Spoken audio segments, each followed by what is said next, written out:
நெய்வேலியில ஒரு அழகான ஒரு கிணறு ஒண்ணு பார்த்தேங்க. ரொம்ப பிடிச்சிருந்துச்சு. இந்த கிணற்றுல நாங்க தண்ணி எடுத்தோம். இந்த கிணற்றை பார்க்கும்போது என்ன ஞாபகம் வந்துச்சுன்னா, இயேசு பிரயாணப்பட்டு சோர்வடைந்து இதே மாதிரி ஒரு கிணற்றின் அருகே வந்து உட்காரும் போது சமாரிய ஸ்திரீ என்னப்பட்ட ஒரு பாவியான ஸ்திரீயை பார்க்கிறார், அவளோட பேசுகிறாருங்க.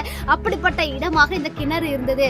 ஒரு 2 பேரை மீட் பண்ண வைக்கக்கூடிய, இயேசுவை பற்றி அறிவிக்கக்கூடிய ஒரு இடமாக இந்த கிணற்று பகுதி இருந்தது. இன்றைக்கு அநேகரை சேர்த்து வைக்கக்கூடிய நபராக நீங்களும் நானும் இருக்கணுங்க. கிணற்றுக்குள்ள இருக்கிற அந்த தண்ணீர் எப்படி இருக்குதோ அதே போல உங்களுக்கும் எனக்கும், உங்களையும் மற்றவர்களுக்கும் உள்ள அந்த பரிசுத்த ஆவியானவர் மற்றவர்களை உங்களோட கனெக்ட் பண்ணக்கூடிய ஒரு காரியமாக நீங்கள் இருக்க வேண்டுங்க.